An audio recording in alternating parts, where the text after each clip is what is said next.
Saudara-saudara, coba Anda renungkan baik-baik. Kalimat ini, oh Sang Buddha, saya minta lulus. Oh, masih mungkin ya, Sang Buddha berandai. Tapi ada satu ketika karena mungkin ini mahasiswa, mahasiswi yang mungkin masih kepingin punya pasangan hidup, maka mintanya adalah, oh Sang Buddha, saya minta jodoh.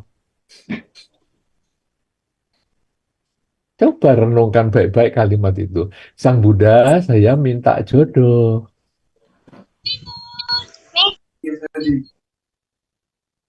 Kalau kita renungkan, Sang Buddha ini siapa? Sang Buddha ini dulu adalah Pangeran Siddhartha. Setelah berumah tangga, kemudian menjadi pertapa, meninggalkan keluarga. Jadi keluarga ditinggal. Sekarang kita umat Buddha meminta, berdoa tadi, oh Sang Buddha, saya minta jodoh. Seandainya, seandainya Sang Buddha bisa menjawab, seandainya bisa menjawab, apa yang akan beliau katakan ya? Mungkin salah satunya akan mengatakan, loh, keluarga saya saja saya tinggal kok kamu mintanya sama saya, minta jodoh. Kenapa? Karena memang nggak cocok. Oh, Sang Buddha, saya minta rezeki. Kalau seandainya Sang Buddha bisa menjawab, loh, dulu saya tuh punya kekayaan 3 istana loh. Setiap musim saya punya istana yang berbeda. Itu pun saya tinggal. Kok kamu minta minta kekayaan sama saya? Ini kan jadi aneh. Nah, saudara-saudara, sekarang timbul problem. Lah umat Buddha kan punya keinginan.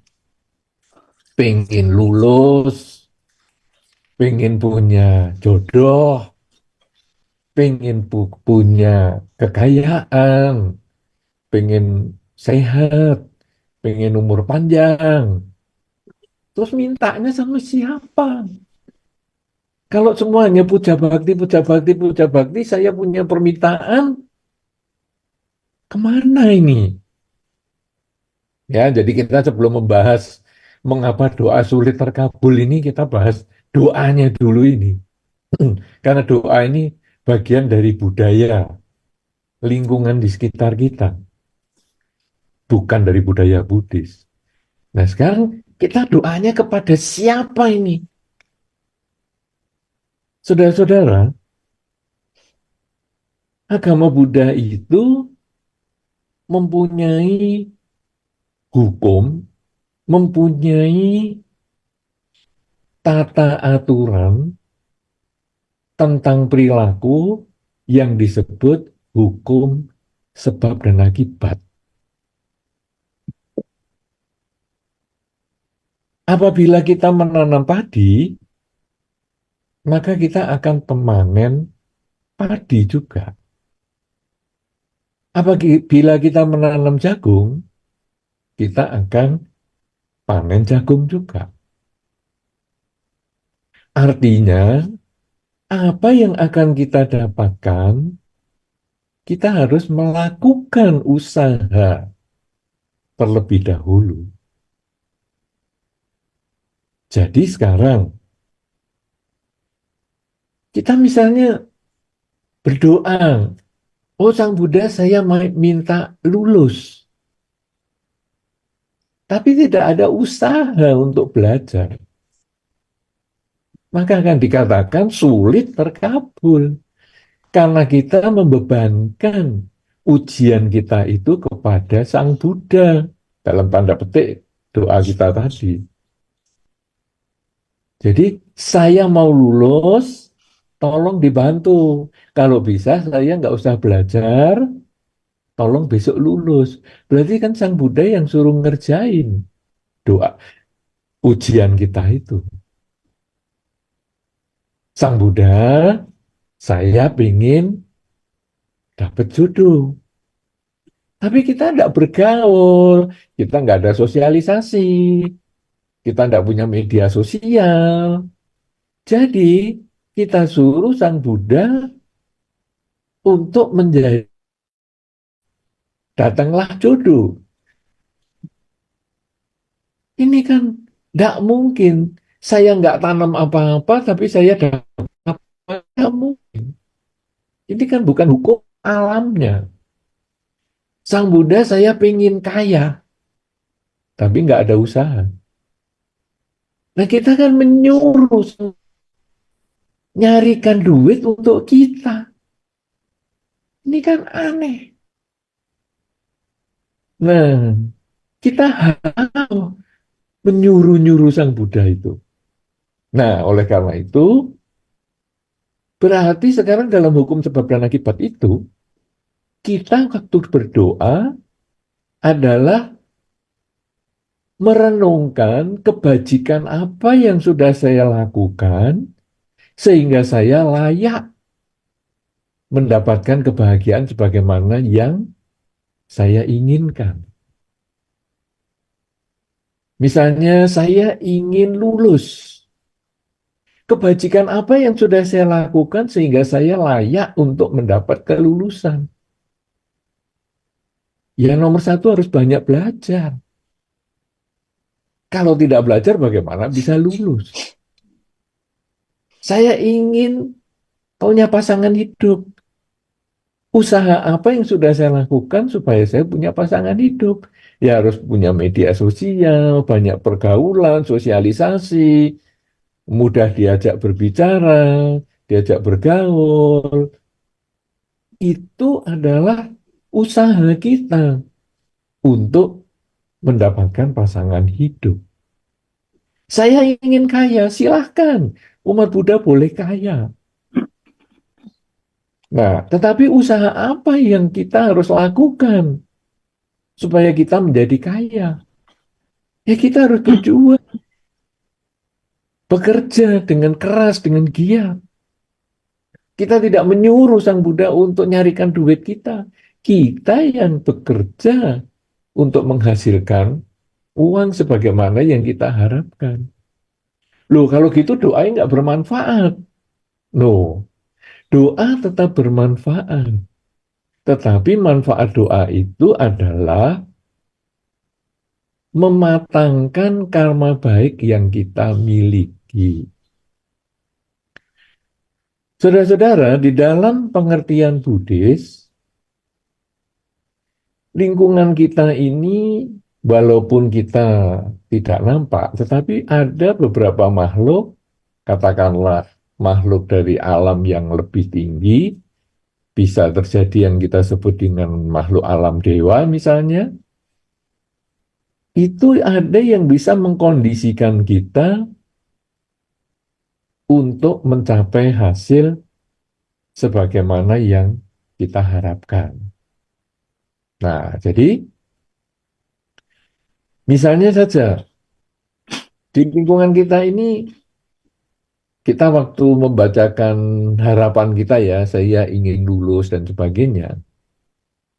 Kemudian ada keluarga kita yang sudah meninggal, kemudian menjadi guardian angel atau sebagai pelindung kita.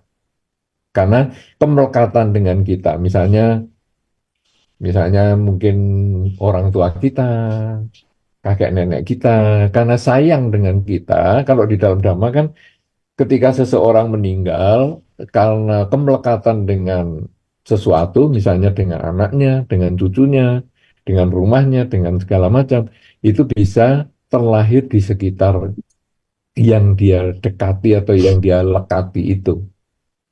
Nah, ketika dia melekat dengan anak atau cucunya, maka dia terlahir di sekitar anak dan cucunya.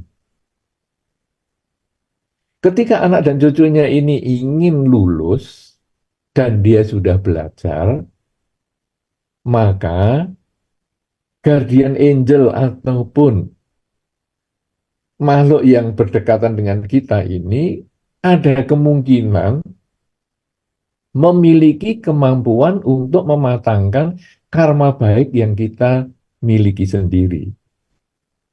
Sehingga mungkin ujiannya itu waktu kita belajar, seolah-olah kita ini bisa tahu, kayaknya ini besok nggak keluar nih. Yang bab ini aja yang saya pelajari. Sungguhan yang kita pelajari itu yang besok keluar ujiannya. Jadi kita mudah sekali menjawab.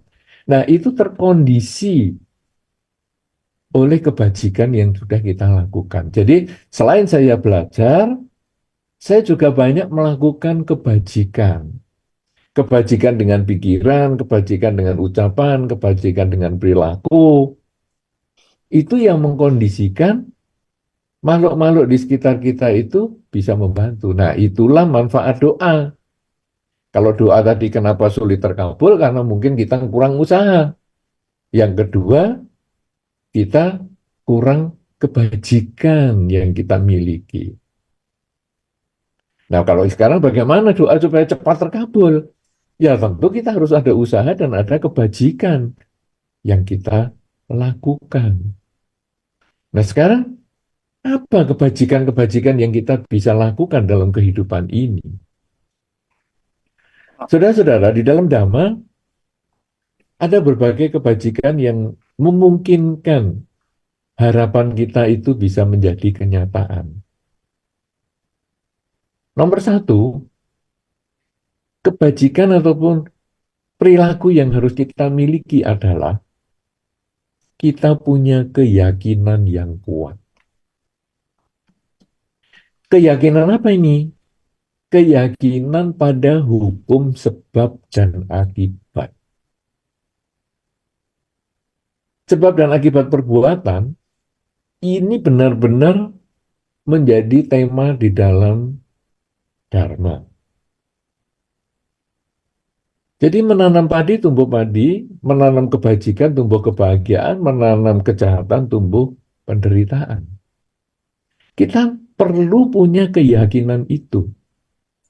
Sehingga ketika saya melakukan banyak perbuatan baik, tetapi kok doa saya, dalam tanda petik tadi, harapan saya, doa saya, kok belum tercapai ya, kok belum terwujud ya, maka saya yakin bahwa ini bukan salah siapa-siapa, tetapi memang karena karma baik saya belum matang.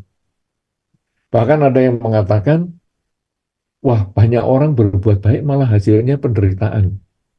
Tuh lihat tuh, orang-orang yang baik itu malah hidupnya pada menderita. Sebaliknya lihat yang sana itu.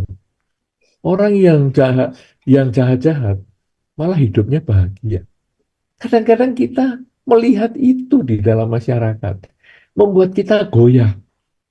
Wah, orang yang baik menderita, orang yang jahat malah bahagia. Wah, kalau gitu, untuk apa aku berbuat baik? Nah, ini karena dia tidak punya keyakinan yang kuat pada hukum sebab dan akibat. Padahal kalau dia punya mengerti hukum sebab dan akibat, nah, tidak mungkin orang berbuat baik itu hasilnya penderitaan. Ini pasti buah kebajikan yang dia lakukan belum muncul. Yang muncul adalah buah kejahatan yang pernah dia jalani sebelumnya. Kalau orang baik masih memetik kejahatan, maka berarti kebajikannya masih kurang. Dia harus melakukan terus-menerus, sampai akhirnya nanti satu ketika kebajikannya berbuah, pasti dalam bentuk kebahagiaan. Sebaliknya, ketika ada orang jahat, kok hidupnya bahagia? Tidak mungkin di dalam hukum sebab dan akibat yang saya yakini, kejahatan itu membuahkan kebahagiaan itu tidak mungkin. Cuman sekarang kejahatan yang dia lakukan belum matang buahnya.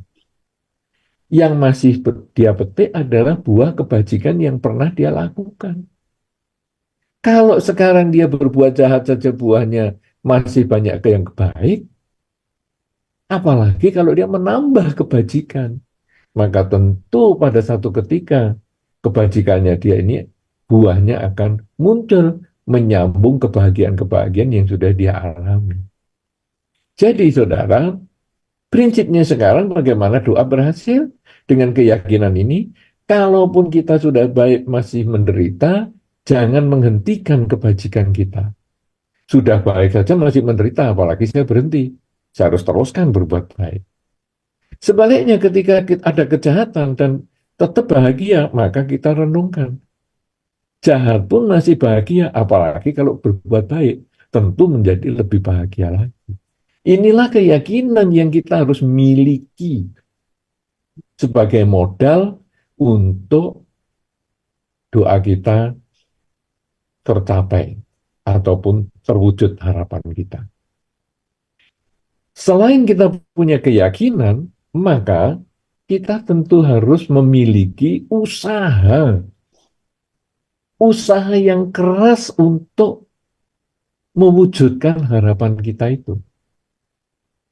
Tadi saya sudah sampaikan, ketika kita ini misalnya mau lulus ujian, maka kita harus usaha belajar. Bukan hanya dengan berbuat baik, ya saya akan memberikan parcel untuk dosen saya. Ini kan saya berbuat baik, tapi nggak belajar. Ya susah ya lulusnya, itu malah menyuapkan. Kan nggak bener ini. Jadi saya mau ngasih parcel, silahkan. Tapi saya juga harus belajar. Kemudian saya ingin dapat pasangan hidup, ya usaha tadi. Dengan membuka sosialisasi kita seluas-luasnya, bergaul ke masyarakat seluas-luasnya. Saya ingin kaya, ya saya harus bekerja keras semaksimal mungkin. Nah, tapi kebajikan itu juga dilakukan. Jadi kebajikan karena kita yakin bahwa kebajikan itu membuahkan kebahagiaan, kemudian kita ada usaha untuk mendukung kebajikan yang kita miliki, kebajikan itu seperti membuat kita ada kesempatan ya.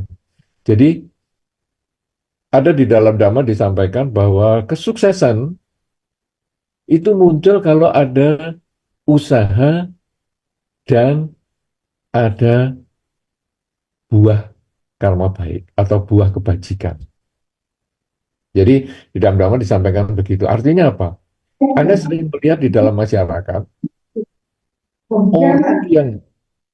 orang yang usahanya keras, kerja keras pagi, siang, malam kerja terus, seumur hidup dia banyak kerja, tapi nggak sukses. Anda tentu sering melihat di masyarakat seperti itu. Di sisi yang lain, Anda juga sering melihat bahwa orang yang baik, baik perilakunya, baik ucapannya, baik cara perbuatannya, ataupun cara berpikirnya, tapi yang nggak sukses. Jadi ada yang kerja keras nggak sukses, ada orang baik nggak sukses. Kenapa? Karena kesuksesan itu harus gabungan keduanya. Baik dan kerja keras. Kerja keras ini kalau ditambah dengan kebajikan, dia akan membuka kesempatan. Jadi misalnya kerja kerasnya itu kemudian dia akhirnya dihubungi dengan orang yang bisa meningkatkan kualitas ekonominya, kemandirian ekonominya dengan lebih baik dan sebagainya, perkenalannya dengan orang menjadi lebih banyak dan sebagainya. Nah, jadi kebajikan ini membuka jalan, memberi kesempatan untuk usaha itu berhasil. Nah, sekarang selain punya keyakinan, kemudian kita juga punya usaha yang keras, maka kita sekarang punya kualitas batin, yaitu punya rasa malu untuk melakukan hal yang buruk.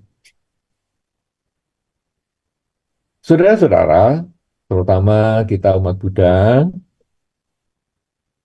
kita hendaknya masing-masing menjaga perilaku kita sebagai umat Buddha. Karena umat Buddha ini adalah sebetulnya tidak terlalu banyak di dalam masyarakat.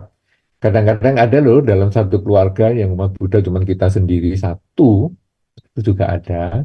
Keluarga kita yang lain, orang tua kita, kakak, adik mungkin bukan Buddhis, ya ada. Ada yang keluarga kita, kakak, adik, orang tua kita Buddhis, tetapi dalam masyarakat yang bukan Buddhis. Sehingga di RT kita atau kecamatan kita cuma satu, keluarga kita yang Buddhis. Itu ya ada. Ada juga masyarakat Buddhis, komunitas Buddhis, yang di lingkungannya tidak terlalu banyak umat Buddhanya juga. Itu ya ada. Nah, saudara-saudara, lingkungan kita yang bukan Buddhis, itu kalau melihat kita, itu seperti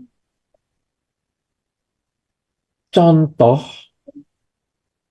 ajaran Sang Buddha itu bagaimana diterapkan oleh umatnya. Karena mereka tidak banyak ikut pembacaan parita seperti yang tadi dilakukan oleh para mahasiswa yang tergabung dalam OBM ini. Mereka tidak ikut dalam kebaktian. Mungkin mereka juga tidak banyak membaca buku-buku agama Buddha. Mereka mungkin juga tidak nanti menonton dokumentasi acara ini. Tidak punya kesempatan ataupun ya tidak begitu berminat. Tetapi mereka melihat orang-orang Buddhis itu bagaimana di lingkungannya. Kalau di lingkungannya orang-orang Buddhis ini baik, maka dia punya kesan agama Buddha itu baik. Tapi kalau dia melihat umat Buddha ini kelakuannya kok jelek ya, entah satu orang ataupun keluarga Buddhis ataupun ke satu komunitas Buddhis kok jahat-jahat dan sebagainya, orang lalu melihat agama Buddha ini jelek. Nah, jadi artinya saudara, kita masing-masing ini adalah wakil agama Buddha. Kalau di dalam bahasa yang lebih keren, kita ini sebetulnya adalah Dharma Duta. Masing-masing kita adalah Dharma Duta. Dharma Duta bukan hanya penceramah. Dharma Duta bukan hanya penulis buku. Tapi Dharma Duta itu kita masing-masing ini. Dengan perilaku kita, cara berbicara kita, kemudian cara berpikir kita. Jadi, selain kita punya keyakinan yang kuat tentang hukum sebab dan akibat, kita ada usaha yang keras untuk menanam kebajikan, maka yang ketiga tadi adalah kita harus punya rasa malu untuk melakukan kejahatan. Hal yang tidak baik dengan perilaku, tidak baik dengan ucapan, tidak baik dengan cara berpikir, karena kalau saya melakukan hal yang tidak baik tersebut, bukan hanya saya yang terkena pengaruhnya, tetapi agama Buddha juga terpengaruh. Sehingga saya kalau berbuat baik dengan pikiran, ucapan, dan perilaku, saya juga membantu meningkatkan nama baik agama Buddha. Tetapi kalau saya kurang bisa menjaga perilaku saya, maka saya juga mengurangi nama baik agama Buddha. Oleh karena itu, saudara-saudara, itu menjadi satu tanggung jawab bagi kita bersama untuk menjaga nama baik agama Buddha, yaitu dengan malu berbuat hal yang tidak baik. Jadi kalau kita mau melakukan kebajikan, lakukanlah semaksimal mungkin karena Anda membawa nama besar agama Buddha. Tapi kalau mau berbuat kejahatan, ingat baik-baik, tahan, jangan lakukan, karena kita juga membawa nama besar agama Buddha. Kalaupun bukan agama Buddha yang besar, keluarga kita pun terbawa. Nama leluhur kita pun terbawa. Karena kalau kita berbuat baik, biasanya keluarga ataupun lingkungan akan mengatakan, anaknya siapa tuh ya kok baik banget ya? Nah, jadi keluarga kita terkena itu. Anaknya siapa nih? Kelakuannya baik, cara berbicaranya baik, cara berpikirnya baik, anaknya siapa ini? Tapi kalau kelakuan kita buruk, yang kena juga keluarga. Anaknya siapa sih? Jelek sekali orang itu. Wah, kasihan ya. Papa mamahnya sebaik itu kok anaknya begini. Itu kalau papa mamahnya baik. Tapi kalau papa mamahnya tidak baik, ya pantas lah anaknya memang seperti itu. Lah memang papa mamahnya juga begitu. Lah itu memang kejahatan warisan keluarga itu seperti itu. Akhirnya kita akan menjelekkan keluarga kita juga dengan perilaku kita ini. Nah, oleh karena itu, punyailah rasa malu karena Anda berbuat sesuatu. Anda tidak terlepas dari lingkungan Anda. Anda berbuat sesuatu yang baik maupun buruk, selalu digabungkan dengan komunitas. Nih komunitas Buddhis kok kayak gitu kelakuannya. Wah, kalau komunitas Buddhis memang pantas ini kelakuannya gitu. Kita ada komunitasnya, ada keluarga juga begitu. Wah, keluarganya siapa ini? Kelakuannya gitu. Mantap nih keluarga yang baik. Kita terbawa seperti itu. Oh, ini bangsa Indonesia ya, kelakuannya wah bagus banget nih. Wah, ini memang mencerminkan bangsa yang baik. Nah, ini sebetulnya kita yang harus punya tanggung jawab, punya rasa malu. Malu melakukan hal yang buruk, kita didorong untuk melakukan yang baik. Punya keyakinan, perilaku, selalu melakukan usaha yang keras, semangat, kemudian malu berbuat hal yang tidak baik, kemudian yang keempat adalah takut melakukan hal yang tidak baik. Takut itu bukan karena orang luar, takut bukan karena tanggung jawab tadi terhadap keluarga, ataupun tanggung jawab terhadap bangsa, terhadap agama, dan sebagainya. Tapi takut itu tanggung jawab pada perbuatan kita sendiri. Karena di dalam Dhamma tadi kita sudah sampaikan, siapa yang menanam dia pasti akan memanen. Jadi, sekarang kalau saya melakukan hal yang baik, pasti buahnya kebahagiaan itu pada saya. Kalau saya melakukan kejahatan, buahnya juga pasti kembali ke saya. Saya memaki orang, maka makian itu satu ketika pasti juga akan saya petik buahnya. Saya membahagiakan orang, maka kebahagiaan itu pasti satu ketika juga akan saya alami. Nah, saudara-saudara, dengan demikian maka kita lalu menyadari apa yang kita rasakan atau itu adalah yang orang lain juga sama rasakan. Kalau saya tidak mau dicubit, jangan nyubit orang lain. Kalau saya ingin dicintai, marilah kita mencintai orang lain, menyayangi orang lain. Inilah hukum sebab dan akibat yang membuat kita takut untuk melakukan yang buruk. Nah, saudara-saudara, kalau sudah demikian, maka kita sudah tidak berpikir lagi yang lain-lain, tapi sekarang saya, wow, ini kalau saya berbuat hal yang buruk, bukan hanya di kehidupan ini saja saya mengalami beban, tetapi di kehidupan-kehidupan mendatang saya tetap memetik buah perilaku saya. Sebaliknya, kalau saya melakukan banyak kebajikan, maka bukan hanya di kehidupan ini saya memperoleh kebahagiaan, tapi juga di kehidupan-kehidupan mendatang saya juga memperoleh kebahagiaan. Karena itu, saya layak untuk takut akan akibat kejahatan, sehingga saya menolak melakukan kejahatan. Saya bersemangat untuk melakukan kebajikan. Nah, Saudara-saudara, kalau kita sudah punya keyakinan, kita punya semangat untuk berbuat, kemudian kita punya rasa malu untuk melakukan kejahatan, takut akan akibat kejahatan, kemudian sekarang saya harus punya perhatian yang kuat, konsentrasi yang kuat pada apa yang saya lakukan, saya ucapkan, dan saya pikirkan. Kenapa demikian? Karena ketika saya selalu punya kesadaran yang kuat, saya sadar saat ini sedang berpikir, saya sadar saat ini sedang berbicara, saya sadar saat ini saya sedang bekerja misalnya.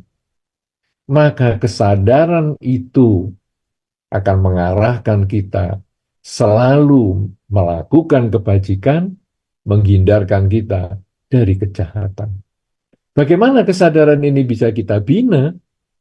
Ketika kita sering mengulang di dalam batin, saat ini saya sedang apa?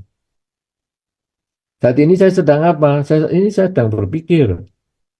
Wah, pikiran saya kok jelek. Oke, abaikan.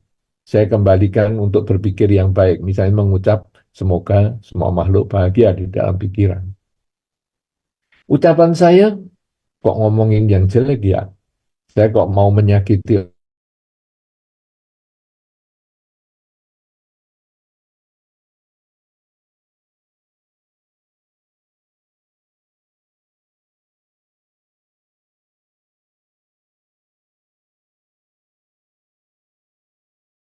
kejahatan. Saya harus hentikan. Saya sadar saya sedang berpikir baik. Ayo kembangkan pikiran baik yang positif ini. Pengulangan kalimat yang baik, semoga semua makhluk bahagia, atau memikirkan hal-hal yang positif yang lain. Ayo kita kembangkan. Ucapan, saya punya ucapan yang baik. Bisa memberikan nasihat, bisa menenangkan teman saya yang sedang stres misalnya. Bisa menenangkan teman saya yang sedang emosi misalnya. Kalau begitu, aku harus sering melakukan ucapan-ucapan yang baik seperti ini. Perilaku yang baik, saya suka membantu teman saya suka membantu orang tua saya. Saya ulang-ulang. Kesadaran inilah yang penting kita miliki di dalam kehidupan kita. Sering mengatakan dalam batin, saat ini saya sedang apa? Saat ini saya sedang apa? Kalau Anda sering mengucapkan itu, maka Anda bisa menghindari hal yang buruk dan selalu mengulang hal yang baik. Kemudian kita juga perlu mengembangkan konsentrasi. Jadi, kita fokus pada apa yang sedang kita kerjakan. Kesadaran yang tadi, saya sudah sadar sedang berpikir, saya sadar sedang berbicara, saya sadar sedang bekerja. Ini harus dipertahankan untuk waktu yang lama. Jangan cuma sadarnya 2 menit, kemudian 24 jam sisanya tidak ada kesadaran sama sekali. Tapi kita harus berusaha dari 2 menit ini kalau bisa menjadi 3 menit, 4 menit, 10 menit, sehingga kalau bisa sepanjang waktu selalu sadar. Nah, jadi kita terus kembangkan kesadaran ini dengan kekuatan konsentrasi kita supaya kesadaran kita ini menjadi lebih maksimal.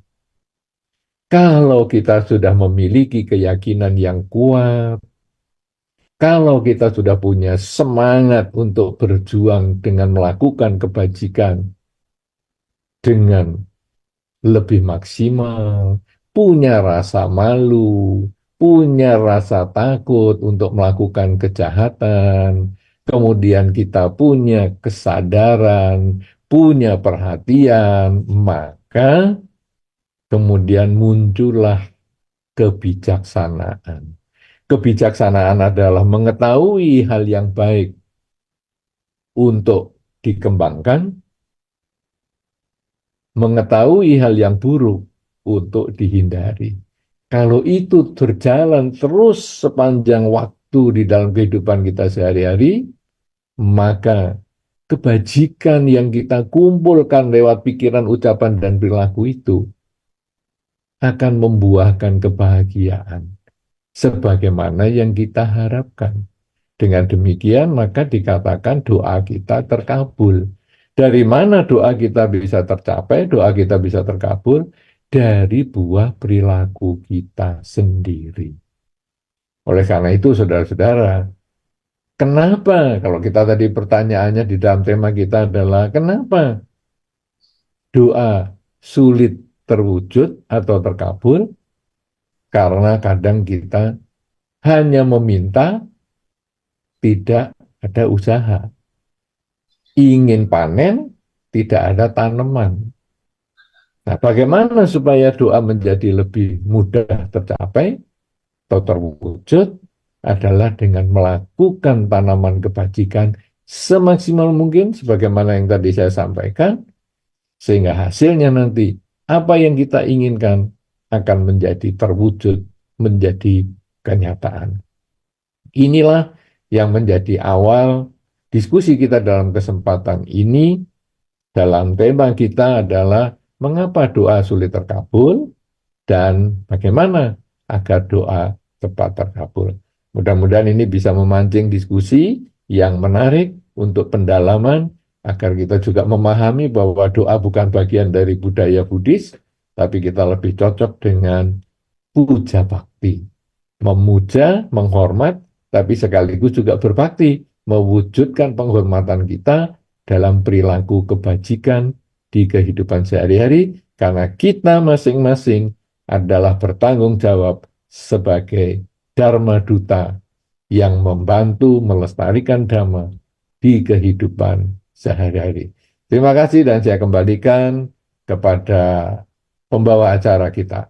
Terima kasih, semoga bermanfaat.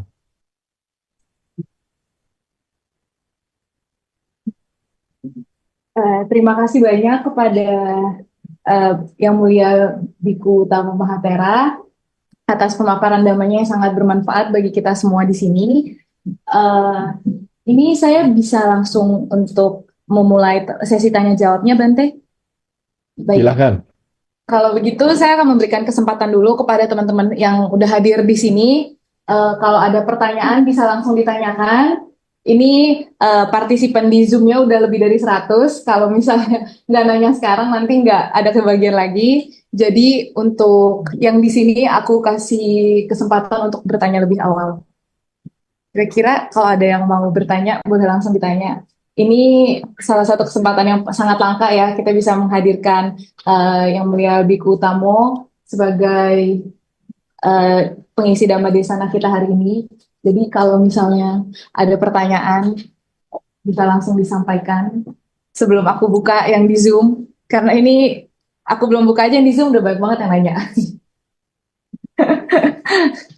Ayo, nggak usah malu-malu. Kalau ada yang punya pertanyaan, Ya, harusnya banyak pertanyaan ya, karena dari dulu pengurus OBM ini sudah mengundang saya datang. Kalau saya datang ternyata nggak ada pertanyaan, kan saya jadi melongo sendiri nanti di situ. ayo. Dari zaman Suhu Jinping, zaman teman-teman banyak tuh dulu pada mengundang. Sampai saudara Wedi pun dulu mendiang itu juga ngundang juga. Itu saya kira itu alumnus dari OBM juga semua itu. Betul, Bante. Waktu itu pelantikan pengurus kami juga dihadiri oleh Su Xianping, ya secara online juga. Jadi waktu itu kami mengundang Iya, Su Xianping juga. kan beliau yang mendirikan itu OBM ini. Iya, betul. Hmm. Eh, Kalau gitu, karena mungkin di sini masih pada malu-malu, sebenarnya saya ada satu pertanyaan, Bante.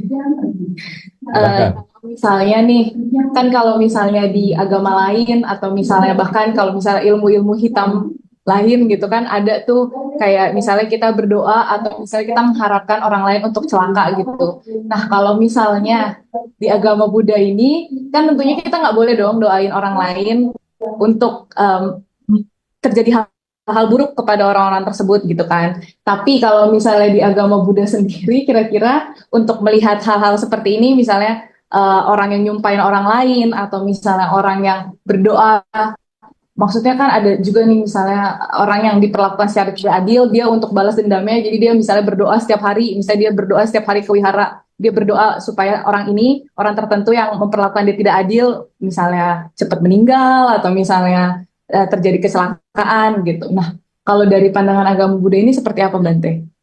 Apakah doa-doa seperti ini akan terkabul juga gitu? Iya. Nah, tadi kan doa itu saya sudah sampaikan sebetulnya adalah mematangkan buah karma yang dimiliki. Jadi kalau tadi kita doanya yang positif ya, misalnya ingin lulus, kemudian ingin punya pacar, ingin sukses, itu kan sebetulnya kita butuh timbunan kebajikan. Makanya yang tadi saya sampaikan adalah cara-cara menambah kebajikan supaya kalau kita doa, yaitu merumuskan harapan kita itu, kita bisa terwujud. Nah, sekarang dari sisi yang negatif, kalau kita mengharapkan orang lain menderita, itu berarti kita juga mengkondisikan dia matang karma buruknya. Kalau karma buruknya dia belum matang, maka juga nggak akan berhasil. Katakanlah kalau kita sekarang dalam bahasa yang sederhana ada dukun ya. Dukun yang ingin mengguna-gunain seseorang. Katakanlah ini dukun paling ngetop lah, nggak mungkin meleset guna-gunanya. Itu bisa saja satu ketika kok nggak kena. Biasanya kena nih kalau mau saya bikin sakit bisa sakit. Mau sakit berapa di program, sakitnya 3 hari bisa, sakitnya 5 hari bisa, seminggu bisa. Biasanya selalu bisa. Kenapa sih ini kalau saya guna-guna kok nggak bisa? Nah, apa sebab? Karena yang lain itu ketika diguna-guna supaya sakit 3 sampai 5 hari atau seminggu itu, karena karma buruknya mendukung. Jadi orang yang diguna-guna itu sudah punya timbunan karma buruk yang dipercepat matangnya sesuai dengan pengharapannya. Nah, sebaliknya yang tadi kok meleset nih kenapa? Karena karma buruknya belum mencukupi. Masih banyak karma baiknya. Sehingga guna-gunanya dikatakan, kalau dalam bahasa tema kita, tidak terkabul. Doa negatifnya tidak terkabul. Kenapa? Karena karma buruknya tidak mencukupi. Nah, sekarang tadi Anda bertanya, saya umat Buddha, saya mendoakan orang supaya dia menderita. Bagaimana ini? Ketika saya berpikir untuk membuat dia menderita, saya sudah bikin karma buruk sebetulnya. Jadi sebelum saya mendoakan dia buruk, saya sudah karma buruk dulu di pikiran. Kemudian tadi dikatakan, wah tiap hari baca parita untuk biar si A sakit misalnya. Berarti dia mengulang-ulang karma buruknya ini sepanjang hari. Kalau si A itu tidak sakit karena karma baiknya banyak, si A-nya tidak sakit, kitanya sudah berbuat karma buruk terus. Jadi yang satu ketika kita akan memetik buah karma buruk kita sendiri tadi. Si A belum sakit, kita sakit sendiri. Makanya ada yang mengatakan doa yang jelek kalau kepada orang baik balik. Anda kan pernah dengar juga tuh istilah semacam itu kan? Nah, kenapa? Karena yang mendoakan jelek itu dia sudah berpikir jelek dulu, berbicara jelek, berperilaku jelek. Apalagi dia ngomongkan sama orang lain, itu loh aku doain itu biar dia mati umurnya pendek dan lain-lain. Itu sudah berpikir jelek terus. Nah, kalau seandainya si A itu memang punya timbunan karma baik, wah dikatakan doanya dia terkabul. Tapi artinya apa? Dia sudah berpikir jelek, dia melakukan perbuatan buruk terus, akhirnya si A sakit dan dia bahagia. Bahagia di atas penderitaan makhluk lain. Dia berbuat buruk lagi. Akhirnya dengan mendoakan orang berbuat buruk itu atau mendoakan orang jelek itu, dia berbuat buruk, dan berbuat buruk. Tapi sekarang ada teman Anda yang sakit, si A sakit. Kemudian Anda mendoakan supaya si A sembuh. Anda bisa bayangkan itu. Ketika Anda melihat teman Anda sakit, Anda, aduh kasihan ya. Ah, ayo kita bikin kumpul-kumpul bacakan doa untuk bersama supaya dia sembuh. Nah, Anda sudah mendukung pikiran yang positif. Kemudian Anda mengajak teman-teman Anda untuk membaca doa bersama-sama. Berarti Anda mengkondisikan teman-teman berbuat baik. Anda sudah berbuat baik lagi. kemudian si A itu sembuh sungguhan teman Anda karena timbunan karma baiknya sudah mencukupi. Dan Anda berbahagia, teman-teman Anda juga berbahagia. Itu yang kita si A yang kita doakan itu akhirnya sembuh. Anda berbuat baik lagi. Nah, jadi kalau sudah berpikir begitu, kita pun timbul kebijaksanaan kan? Enaknya mau milih apa? Mau memilih saya mengharapkan si A sakit atau saya mengharapkan si A sembuh? Lah, tapi saya nggak benci sekali sama si A. Benci sama si A, renungkanlah keyakinan tadi. Yang pertama kan kita punya keyakinan ya, sebelum tadi tentang usaha yang penuh semangat tadi. Keyakinan bahwa saya tidak cocok dengan si A. Ada kemungkinan karena tanaman karma buruk di kehidupan yang sebelumnya. Kalau begitu, kenapa saya harus di kehidupan ini saya menanam karma buruk yang baru? Sudahlah, enggak usah. Dulu saya lahir ya enggak kenal dia, masa sekarang enggak kenal dia juga menderita. Ya sudahlah, abaikan aja. Nah kan kita bisa berpikir netral begitu, daripada menjahati dia. Tapi begitu ada yang ingin kebahagiaan, ayo kita lakukan doa bersama-sama. Itu yang akan mengkondisikan kita hidup bahagia. Begitu kira-kira apa cukup atau masih kurang penjelasan saya? Cukup Bente, sudah sangat cukup. Hmm. Terima kasih banyak Bente. Untuk pertanyaan selanjutnya dari teman kita di sini juga ada yang mau bertanya lagi. Ayo, silakan. Jadi kan aku pernah ditanya temanku yang agama lain, mereka ingin eh, tahu tentang agama Buddha. Terus mereka bertanya bahwa pencipta kalian tuh siapa? Karena waktu itu kan kita ke restoran, terus mau makan, mau pesan makanan, terus tapi ikannya itu masih masih hidup.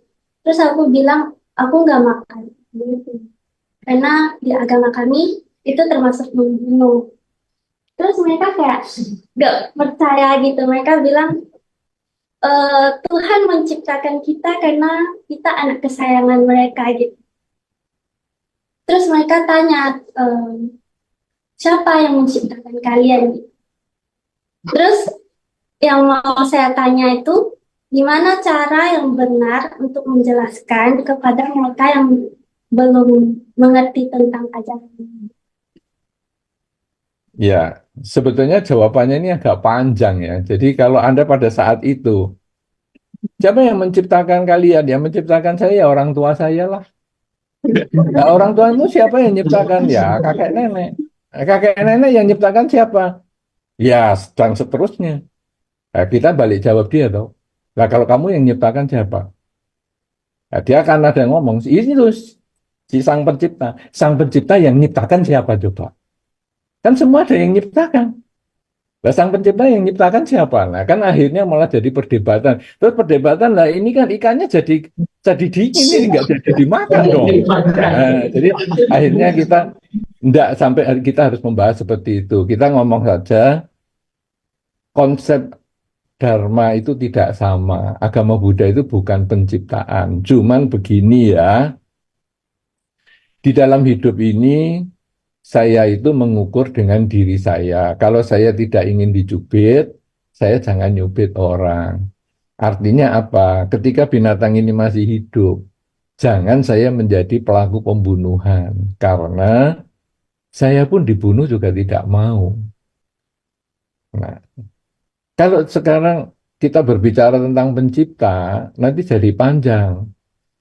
Dikatakan bahwa ikan itu diciptakan untuk kebutuhan manusia. Bagaimana kalau sekarang harimau makan manusia? Siapa tahu harimaunya itu juga punya konsep bahwa manusia diciptakan untuk dimakan harimau.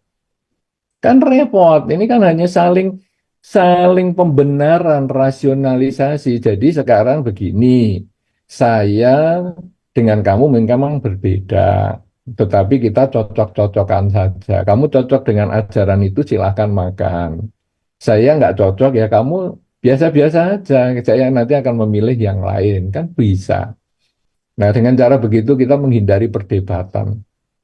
Saya lebih menyarankan begitu karena jawabannya ini agak panjang yaitu tentang konsep ketuhanan. Saya tadi pun tidak menceritakan di sini kan tadi kan doa kenapa sulit terkabul? Sebetulnya doa itu adalah permohonan kepada Tuhan. Tetapi saya tidak membahas konsep ketuhanan karena ini panjang nanti ceritanya. Jadi saya cukup konsep doanya saja. Karena kalau kita berbicara tentang ketuhanan, ketuhanan itu adalah aliran dari eh, Abrahamic. Jadi aliran dari Timur Tengah, ajaran Timur Tengah. Ya, jadi agama wahyu istilahnya. Itu yang disebut ada penciptaan.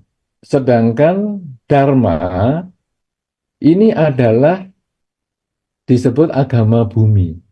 Jadi yang satu agama wahyu, yang satu agama bumi. Karena berdasarkan hasil perenungan. Buddha dan Hindu ini adalah agama bumi, sehingga berbeda dasarnya. Kita tidak bisa temukan, kita hanya ada kecocokan. Agama itu bukan benar dan salah. Kita memilih agama Buddha bukan karena agama Buddha benar, agama yang lain salah. Bukan. Kita memilih agama Buddha karena agama Buddha itu cocok bagi saya. Agama lain saya tidak cocok. Tapi bukan berarti salah. Ibaratnya sekarang, saya suka makan nasi goreng. Tapi bukan berarti yang makan bukan nasi goreng salah. Tidak. Yang makan nasi rawon, nasi soto itu tidak salah. Cuman saya tidak cocok. Nah, kalau sudah begitu, maka nanti kita masing-masing sendiri. Karena kalau tidak, makanannya belum mateng, cekcoknya sudah duluan. Dan akhirnya, kan kita mau makan bareng-bareng, jadi tidak bahagia. Makan bareng-bareng ya cari yang bahagia saja, hindari omongan yang tidak penting seperti itu. Ya, karena ini hanya kecocokan saja. Dulu pernah kejadian nih, ada yang pergi ke restoran, kemudian pesan udang. Nah, kemudian udang keluar, udangnya masih hidup, masih goyang-goyang. Kemudian umat Buddhanya mengatakan, kita tidak makan loh yang masih hidup. Oh, gitu ya, oke. Dibawa masuk sama dia. Mateng. Udang yang sama, tapi sudah dimatengkan. Bagaimana? Sudah matang semua tuh? Ya, makan sudah. Ya, sudah tuh, nggak ribut lagi. Ya, semacam itu. Jadi agama itu kita buat jangan jadi beban. Jadikan ini sebagai pedoman, tapi jangan jadi beban, fleksibel saja, santai aja. Ya, oke. Tapi pertanyaan yang bagus. Kira-kira cukup nggak perjawaban saya? Atau Anda merasa kurang? Oh, kayaknya nggak sreg ya. Cukup. Oke. Ya, jangan memancing perdebatan. Karena perdebatannya sama-sama nggak ngerti sebetulnya. Bumi diciptakan. Kalau menurut pelajaran Abrahamic atau yang agama Wahyu, jadi dua kelompok agama Wahyu dan agama Bumi. Jadi kalau agama Wahyu ini bumi diciptakan. Apa buktinya bumi diciptakan? Itu sulit dicari buktinya. Tapi agama Bumi mengatakan bumi ini sebagai proses. Apa buktinya bumi sebagai proses? Ya juga sama-sama tidak ngerti. Makanya di dalam Dhamma dikatakan pembahasan semacam ini sudah tidak membawa kesucian, menghabiskan waktu, kebenarannya nggak jelas. Karena bumi ini kalau menurut Dhamma sudah muncul tenggelam kiamat terbentuk sudah puluhan kali sehingga tak terhingga waktunya. Jadi sulit untuk diketahui awal mulanya. Ya, gitu ya. Oke. Baik, terima kasih banyak Bante. Ayo, ada lagi yang dari sini mau tanya? Oke, silakan.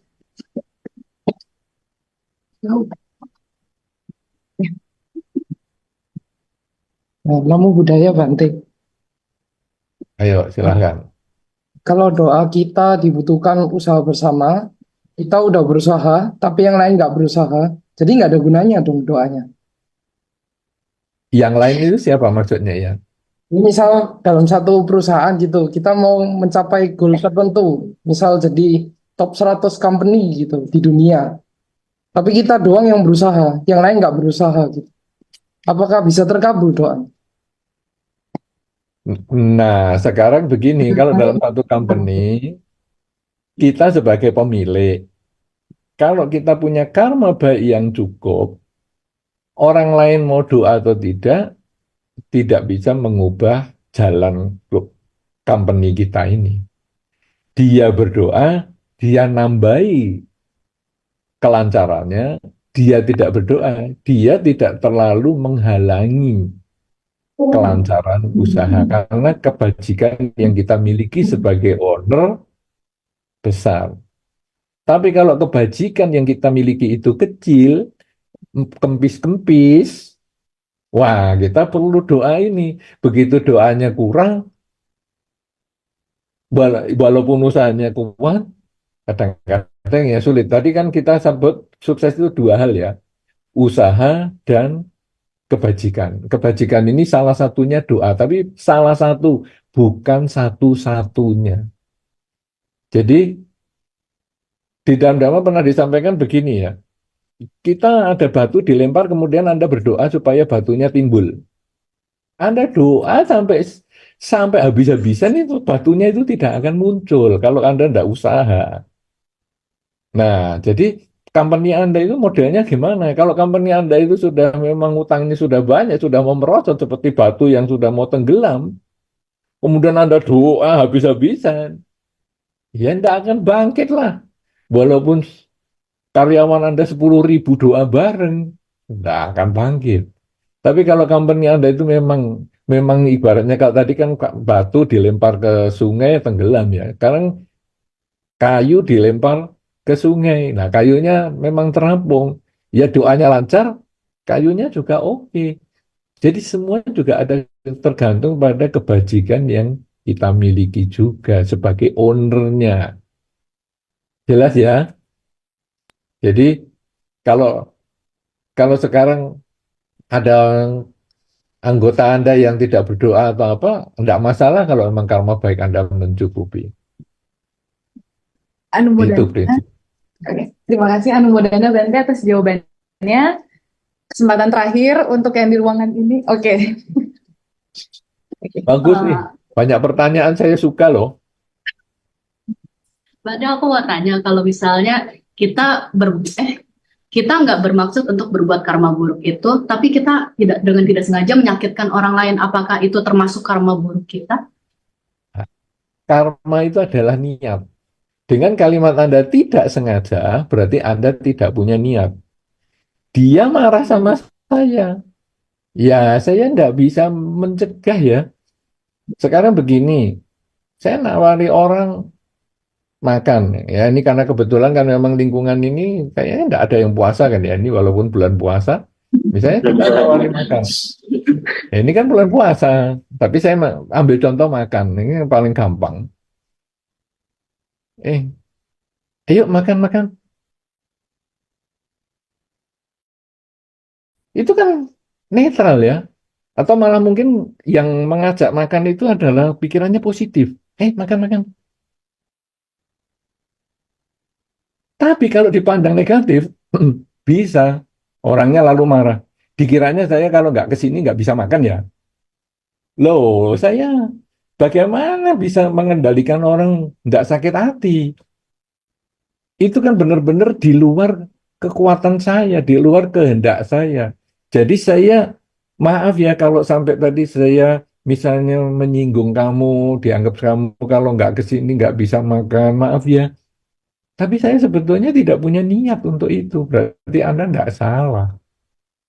Tapi kalau memang Anda tahu, kayaknya dia ini memang butuh makan. Belum makan tahu kamu, ayo makan-makan sini. Ya, seolah-olah Anda itu memang menghina, merendahkan. Nah, itu berarti Anda punya niat memang negatif, karma buruk. Karma adalah niat. Kalau Anda tidak punya niat, tidak. Misalnya Anda duduk di kursi nih, kemudian ada semut mati karena Anda duduki. Anda tidak melakukan pembunuhan. Karena pembunuhan itu Anda tahu ada makhluk, ada niat untuk membunuh dan ada usaha melakukan dan akhirnya mati makhluknya. Tapi kalau Anda tidak tahu dan Anda duduk tahu-tahu ada semut atau ada kupu-kupu atau apa, Anda tidak melakukan pembunuhan. Begitu ya. Semua tergantung niat. Makanya benar-benar jaga kesadaran Anda. Sadar saat ini saya sedang apa itu penting sekali tadi yang salah satu syaratnya supaya ketika saya sadar, saya kok mau nyakiti orang ya. Nah, ini tahan. Saya kok ingin membantu membahagiakan orang ya. Ayo lakukan itu. Itu kesadaran pikiran, ucapan dan perilaku. Oke? Berarti Bante, logikanya kalau bisa kita bisa menyakiti orang, misalnya kita mau nginjek kaki orang 50% kuat, tapi ternyata orangnya nggak sakit sama sekali. Berarti tetap aja karmanya buruknya itu yang kita niatnya kita mau nyakitinnya 50% itu dong. Walaupun dia nggak sakit sama sekali. Atau ternyata tiba-tiba kita 50% tapi ternyata dia kakinya kebetulan lagi sakit. Dia tambah sakit banget yang sakit banget, tapi karma buruk kita cuma 50% itu dong. Ya, karma itu urusannya dengan pribadi Anda. Jadi, Anda niatnya ada 50% untuk menyakiti makhluk lain atau teman Anda atau siapapun tadi. Itu sudah karma Anda. Dia tidak sakit, itu urusannya dia. Berarti niat buruk Anda tidak berhasil. Dia kesakitannya lebih daripada yang Anda harapkan. Berarti karma buruk Anda ya bertambah karena Anda lebih bahagia. Ternyata hanya 50% aja Anda sudah kayak gitu. Anda malah karma buruknya bertambah tuh. Karena Anda bahagia di atas penderitaan makhluk lain. Kan di dalam Karania Metta Sutta kan ada. Jangan karena marah dan benci mengharap makhluk lain menderita kan? Terima kasih Bante. Anumodana Oke. Bante atas jawabannya, terima kasih. Ayo di sini. Masih ada yang mau bertanya? Oke, silahkan. Kalau budaya Banten, saya mau bertanya, kalau misalkan kita sudah melakukan usaha semampu kita untuk menggapai sesuatu, terus kalau dalam agama Buddha, sebenarnya kalau ketika kita berdoa itu ucapan seperti apa yang sebenarnya kita utarakan untuk maksudnya buat karma baik yang kita usaha kita ini sama kumpulan karma baik kita ini bisa berbuah gitu. Kalau kita ingin mencapai sesuatu. Ya, ini yang penting. Ini yang tadi memang masih saya belum sebutkan. Rumusan doa apa yang paling tepat? Ya, ini yang tadi belum saya sebutkan dan Anda sudah nangkep baik sekali. Jadi kalau sekarang kita umat Buddha ini doanya gimana ya? Nah, doa kita adalah semoga dengan kebajikan yang sudah saya lakukan sampai saat ini dapatlah membuahkan kebahagiaan kepada saya dalam bentuk lulus ujian, punya pasangan hidup, usaha lancar, orang tua sehat, panjang umur, dan lain sebagainya. Jadi, kita merenungkan kebajikan yang sudah kita lakukan dengan harapan semoga dengan kebajikan yang sudah saya lakukan lewat pikiran, ucapan, dan perilaku tadi akan membuahkan kebahagiaan dalam bentuk, nah ini Anda isi sendiri. Itu rumusan doanya. Jadi di depan patung Sang Buddha atau tidak ada atau apapun juga, kita tidak penting itu karena yang kita rumuskan adalah kebajikan kita sendiri. Yaitu kalau dalam pelimpahan jasa kan sering ada juga itu. Kalau mungkin Anda pernah disampaikan tentang pelimpahan jasa, yaitu bahwa semoga dengan kebajikan yang saya lakukan lewat pikiran, ucapan, dan perilaku akan membuahkan kebahagiaan untuk mendiang si A, si B, si C. Nah, sekarang semoga dengan kebajikan yang sudah saya lakukan lewat pikiran, ucapan, dan perilaku akan membuahkan kebahagiaan kepada saya dalam bentuk ujian lulus, pekerjaan lancar, punya pasangan hidup, dan seterusnya, dan seterusnya. Itu yang tadi tidak saya jelaskan untuk memancing apakah Anda memahami yang saya sampaikan. Mantap. Bagus. Anumodana, terima kasih Bante. Ayo, di sini ada lagi yang mau bertanya? Ada lagi? Ada lagi di Cukup ruangan. banyak ya yang kumpul di situ. Wah, Lumayan sangat Bante jauh. ya. Ada sekitar kita lebih dari 30 Bante. Wow, ini yang Shanghai saja ya. Iya betul Bante, yang di Shanghai aja. Yang dari Beijing nggak kumpul sama Enggak, Guangzhou karena ya? kan emang beda. Iya, Guangzhou, Beijing itu beda kota kami. Jadi sekarang ini kami posisinya lagi di Shanghai. Jadi yang bisa datang ke sini yang dari Shanghai aja. Kan Beijing sama Guangzhou kan bisa lewat Zoom kumpul. Kayak Eh, dulu Taiwan kan juga pernah begitu. iya Taiwan betul dulu Bante, kami. dulu Taiwan kumpul juga dengan salah satu dari Tiongkok loh. Ini kayaknya tadi yang tanya itu pernah saya ketemu waktu online juga dengan Taiwan loh. Iya, betul. Jadi beberapa pengurus OBM dari kota-kota memang ada yang sudah aktif lagi dan ada juga yang masih belum aktif. Jadi kami sudah Hmm. membagikan isi ceramah kali ini juga, maksudnya udah kami sebar posternya juga ke teman-teman OBM yang kota-kota lain. Contohnya saya yakin di partisipan sekarang ada yang dari OBM Lansing juga, pasti ada yang juga mungkin dari OBM yang lain gitu. Jadi kami juga sudah sebar posternya seperti itu. Tapi untuk yang bisa hadir di tempat ini hari ini, OBM Shanghai aja. Terima kasih banyak, Bente. Ada Ya. lagi pertanyaan untuk teman-teman yang di sini? Udah ya. Kalau gitu, oke. Saya memberikan kesempatan kepada teman-teman yang di Zoom sekalian. Tadi itu udah beberapa aku lihat udah ada yang raise hand, ada juga yang chat dari kolom chat.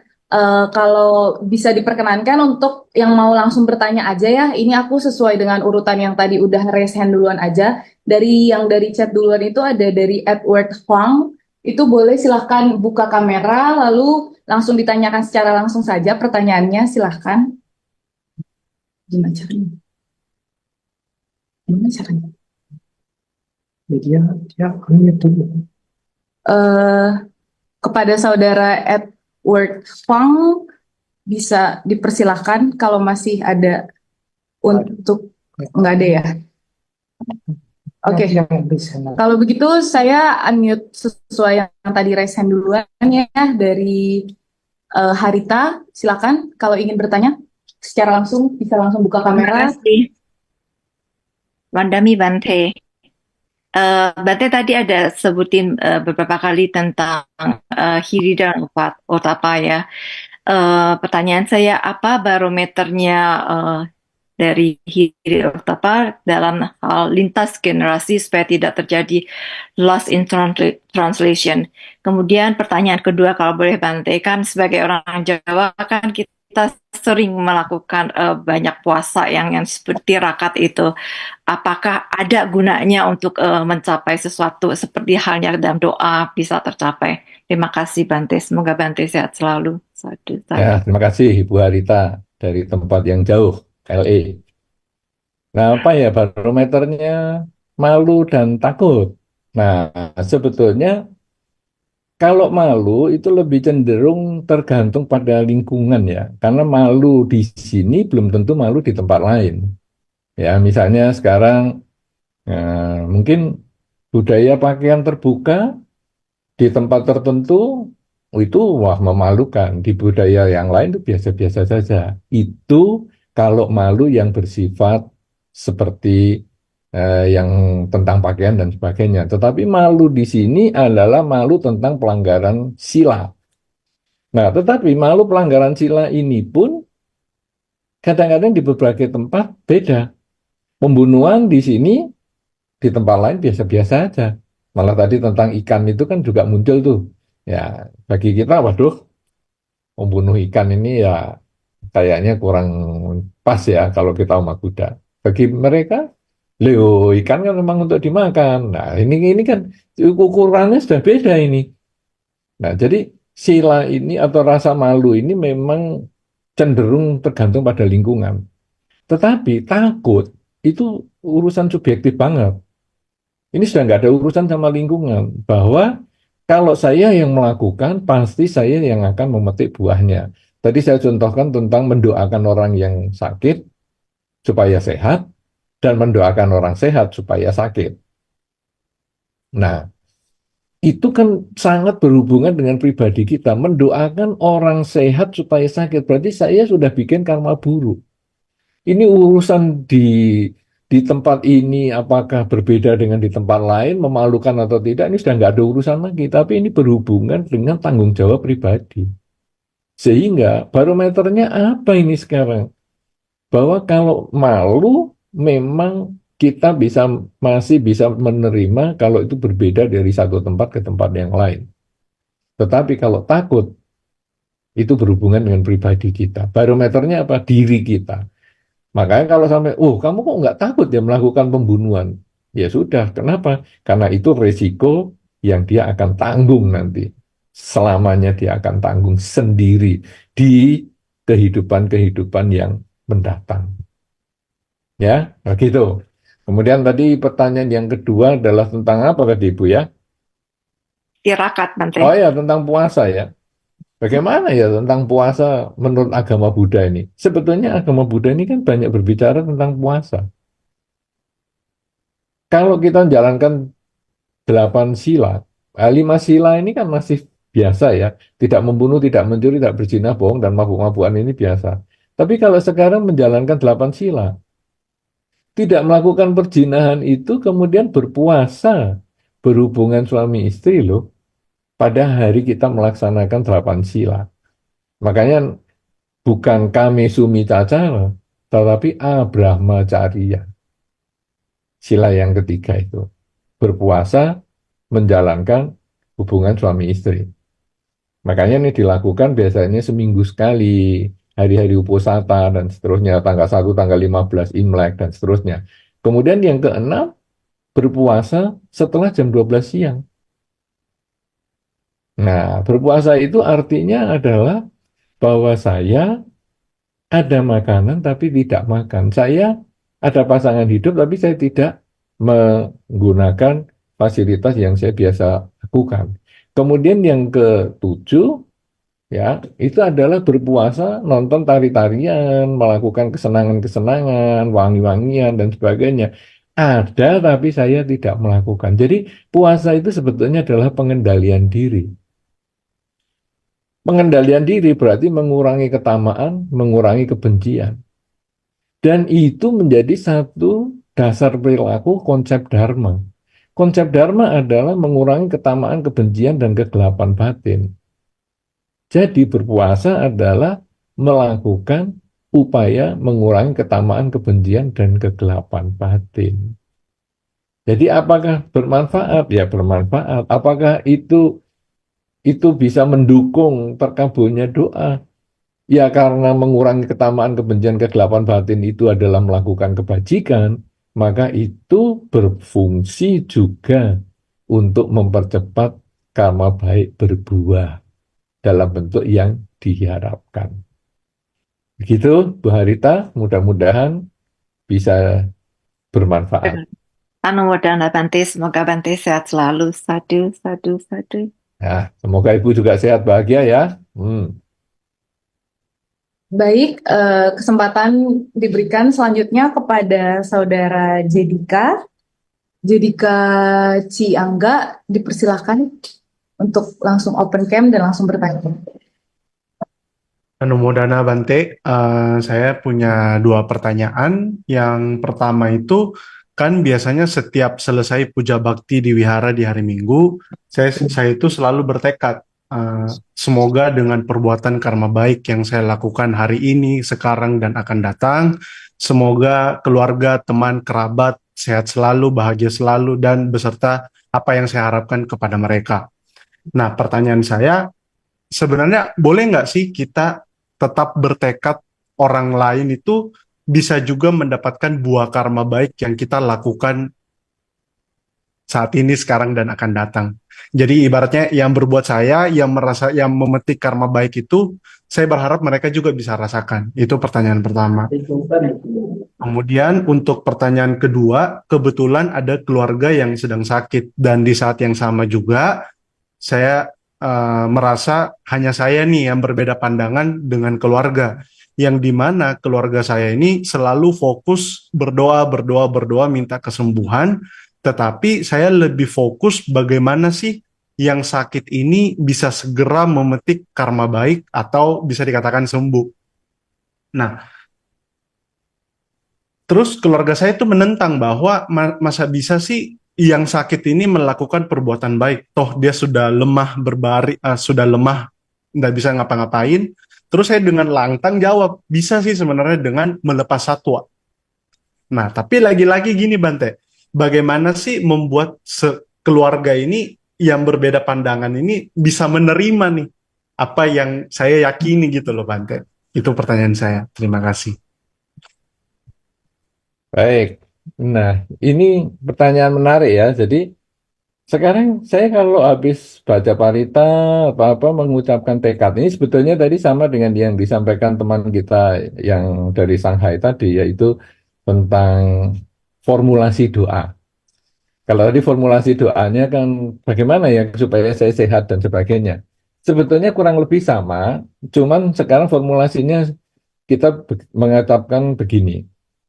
Semoga dengan kebajikan yang sudah saya lakukan hari ini, nah, di masa sekarang maupun masa depan tadi yang Anda sampaikan, masa depan sebetulnya Anda belum melakukan kebajikan loh ya. Mungkin Anda lebih cocok ya, mungkin dari kehidupan-kehidupan yang lampau sampai saat ini, akan membuahkan, akan mengkondisikan kama baik si A berbuah dalam bentuk seperti ini. Misalnya kama baik, eh, semoga dengan kebajikan yang sudah pernah saya lakukan, dengan dana sila dan samadhi dari kehidupan-kehidupan yang lampau sampai saat ini, akan mengkondisikan karma baik orang tua saya berbuah dalam bentuk sehat dan panjang umur. Kita hanya bisa menyampaikan seperti itu, tetapi nanti orang tua kalau punya karma baik yang mendukung, karena doa ini tadi kan sebetulnya mengkondisikan karma seseorang berbuah ya. Kalau orang tua punya karma baik yang mendukung, maka dia bisa berbuah. Kenapa? Karena kita kan anaknya si orang tua ini. Karena kita punya karma baik, maka orang tua jadi panjang umur kan kita juga karma baiknya berbuah. Nah, tetapi kalau orang tua ini karma baiknya kurang mendukung, ya tentu saja doa itu menjadi tidak tercapai. Jadi kita juga memahami itu kan, karena tadi di dalam keyakinan itu kita yakin pada hukum sebab dan akibat. Bahwa saya sudah melakukan yang terbaik, kalau nggak ada hasilnya, ya ini tentu karena karmanya yang belum berhasil atau belum mendukung. Ya, ini bisa untuk orang lain. Tapi ini adalah bagian dari tradisi ya. Jadi di dalam ajaran agama Buddha, sebetulnya yang ada hanya pelimpahan jasa untuk orang yang meninggal. Yaitu semoga dengan kebajikan yang saya lakukan akan membuahkan kebahagiaan untuk mendiang si A. Tetapi formulasi itu di dalam masyarakat sering diubah untuk orang yang hidup, yaitu mengkondisikan karma baik si A berbuah dalam bentuk seperti ini. Kemudian pertanyaan yang kedua tadi tentang keluarga yang sakit. Kemudian yang satu senang berdoa dan Anda ingin melakukan pelepasan makhluk misalnya, kalau orang lain tidak setuju, Anda berilah Anda sebagai contoh saja. Kenapa? Karena Anda masing-masing ini kan Dharma Duta, punya tanggung jawab sebagai Dharma Duta. Kalau belum bisa dijelaskan, ya Anda memberi contoh, tidak usah emosi. Sama dengan tadi urusan makan ikan hidup atau mati tadi. Nanti akhirnya kita malah berdebat, ego kita yang meningkat, malah tujuan kita tidak tercapai, dan pandangan tentang agama Buddha menjadi negatif. Agama Buddha kok maksain ya? Nah, ini kan kita menjadi jelek agama Buddhanya. Justru kita mengatakan, oke, kalau kamu nggak mau pelepasan malu, nggak apa-apa. Dengan berbagai macam alasan, silahkan, nggak apa-apa. Saya akan melakukan sendiri supaya si A yang sakit ini memperoleh kesembuhan sesuai dengan keyakinan yang saya miliki. Itu kan sama dengan kalau kita berdoa di perusahaan atau di mana kan mengatakan, marilah kita berdoa sesuai dengan keyakinan masing-masing. Kan kita nggak maksa. Marilah kita berdoa sesuai dengan keyakinan saya. Awas ya, yang lain jangan ikut-ikutan. Ya, kan nggak mungkin. Jadi ya sesuai dengan keyakinan masing-masing. Saya keyakinan saya melepaskan makhluk. Kalau Anda nggak yakin, ya nggak usah. Nggak lakukan, nggak apa-apa. Begitu ya. Cukup jelas ini terjawab? Oke. Oke, Nama Mbak Anda Dana. bagus sekali itu. Namanya. Oke, silahkan. Terima kasih Bante. Hmm. Yang tanya banyak, waktunya tinggal pendek. Bagaimana ini solusinya? Eh, mohon tanya Bante, kira-kira sampai jam berapa bisanya?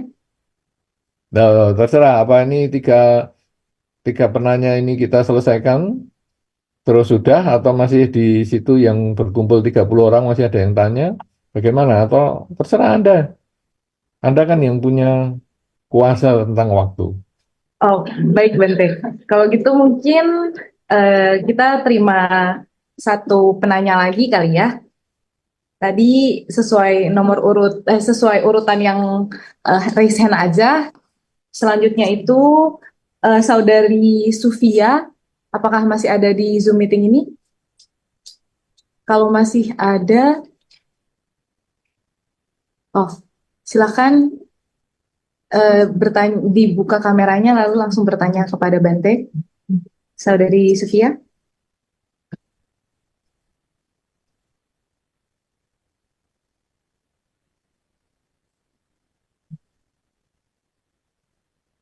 Selamat siang, Bante. Bante, saya kan di kantor tuh kan ada temen sebelah. Soalnya kedengeran nggak, Bante? Dengaran, silakan. Begitu kan saya mikir, sebelah saya ini kan agar nggak cocok gitu, Bante, sama saya.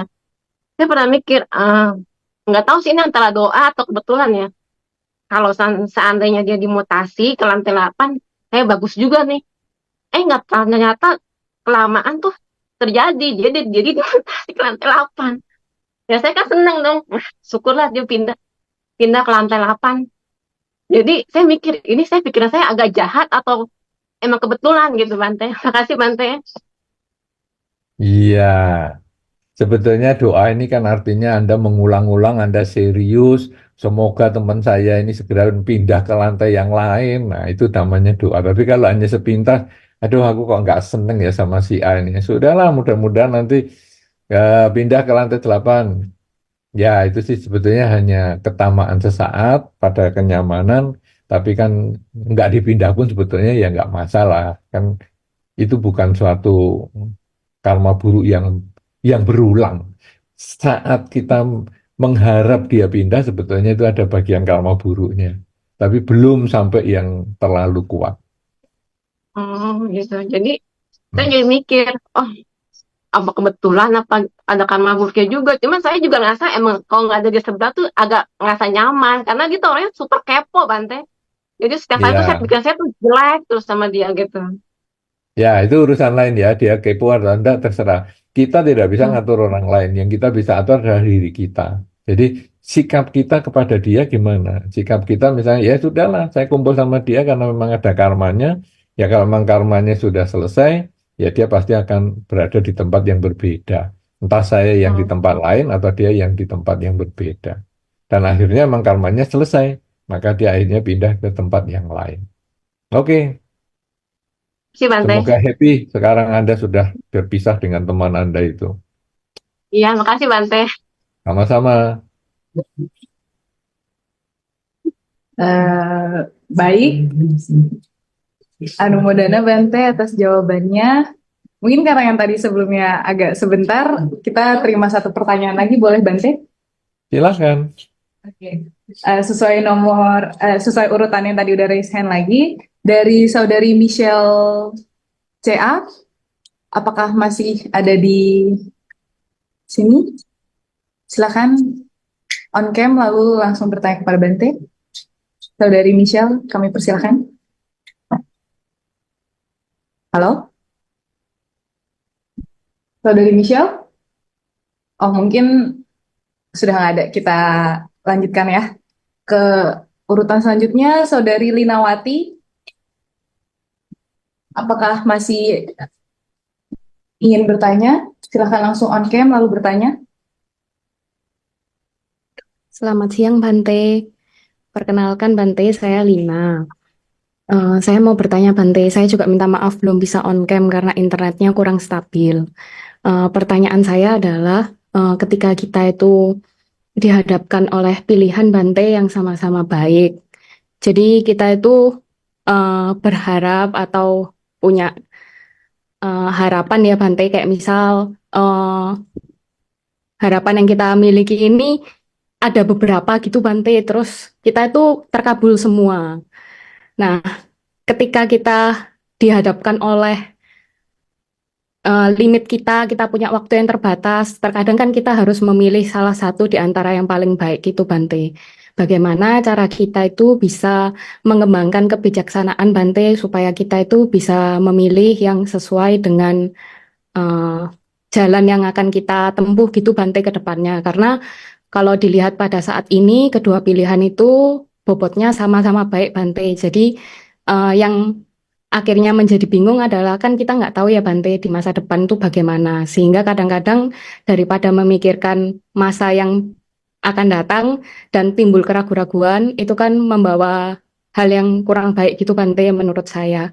Menurut Bante bagaimana cara kita mengembangkan kebijaksanaan supaya bisa memilih pilihan yang baik gitu Bante. Terima kasih. Baik. Sepertinya suara orang Jawa Tengah ya, dari Pekalongan atau Semarang atau mana ini. Ya, aksennya kok seperti dari sana. Nah, memang saya harus mengucapkan selamat dulu ya, karena apa yang Anda harapkan menjadi kenyataan, bahkan sampai akhirnya kebingungan karena memilih kok jadi dapatnya baik-baik semua ini gimana ini? Malah bingung sendiri memilih yang baik yang mana. Nah, sebetulnya kita harus tahu tentang tujuan hidup. Bahwa apa yang tadi ada di pilihan itu semua adalah berbicara tentang bagaimana kita mencapai tujuan hidup. Sudah benar, Anda memang tidak bisa memikirkan nanti saya salah pilih gimana. Anda itu hanya bisa memilih yang menurut Anda paling cocok dan baik pada saat ini. 5 tahun yang akan datang ternyata pilihan Anda salah, Anda tidak perlu menyesali karena Anda bukan tukang ramal. Kalau tukang ramal sudah tahu 5 tahun yang akan datang akan terjadi apa. Itu pun ramalan dengan memperhitungkan saat ini yang belum tentu terjadi juga. Tetapi bagi kita yang bukan tukang ramal, maka kita hanya bisa memilih yang terbaik saat ini. Kalau ternyata pilihannya benar, maka berarti Anda ya termasuk berbahagia karena karma baik Anda mencukupi untuk mewujudkan tujuan hidup Anda yang lebih baik lagi. Tapi kalau ternyata pilihan Anda salah, Anda juga harus merenungkan bahwa memang saya bukan tukang ramal, sehingga pada saat itu dulu saya putuskan, saya menganggap itu yang terbaik. Jadi, bagaimana saran saya? Sekarang ada 2 pilihan yang baik, sama-sama baik. Lalu Anda lihat dengan tujuan hidup Anda.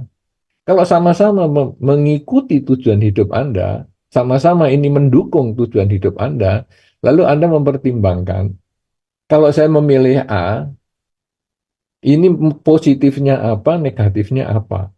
Kalau saya memilih B, positifnya apa, negatifnya apa. Negatif yang paling kuat saya tanggung, itulah yang saya pilih. Jadi saya tidak berbicara tentang yang baik-baik, tapi saya berbicara tentang yang risikonya. Risiko terburuk yang saya sanggup, itu yang saya pilih. Misalnya sekarang saya memilih pasangan hidup. Dua-duanya orangnya baik. Dua-duanya sama-sama ganteng. Dua-duanya sama-sama kaya. Karena ini kebetulan yang tanya adalah perempuan. Ya, jadi saya berbicara seperti itu. Ya, dua-duanya ganteng, dua-duanya pandai kerja, dua-duanya kaya. Wow, milihnya susah ya ini ya. Nah, tapi sekarang kita berbicara tentang kejelekan mereka. Kejelekan mereka apa? Yang satu suka terlambat, yang satu cerewet. Apa yang harus saya lakukan? Kalau saya orangnya gupuan atau saya ini suka gelisah, maka kalau saya ketemu dengan orang yang suka terlambat, saya bisa stres. Jadi saya milih yang agak cerewet saja. Tapi kalau saya agak setengah cuek orangnya, saya dimaki ya santai, saya bisa senyum-senyum. Ya saya juga milih yang cerewet ini. Jadi Anda tinggal memilih yang paling jelek yang menurut Anda bisa Anda tanggung. Saya memang kalau kerja agak lambat. Kalau gitu saya memilih yang sering terlambat saja. Saya biasanya kalau make up agak lama dan sebagainya, ya sudahlah saya milih yang terlambat. Karena sama-sama gantengnya, sama-sama kayanya, sama-sama pinter kerjanya, Anda jadi bingung milih yang baik ini. Anda pilihlah negatifnya dan yang paling Anda tahan untuk bisa jangka panjang. Mungkin itu salah satu caranya ya. Tentu banyak sekali, tapi karena waktunya juga sudah mepet sekali, saya kira mudah-mudahan ini bisa menjadi sedikit pedoman untuk Anda memutuskan hal yang sama-sama baiknya tadi. Saya kira demikian, terima kasih. Saya kembalikan kepada pembawa acara kita yang luar biasa. Anumodana, terima kasih banyak Bante atas pertanyaannya dan semoga bermanfaat bagi kita semua. Kalau begitu, kita karena waktunya sudah mepet juga, kita akhiri aja di sini. Terima kasih banyak Bante.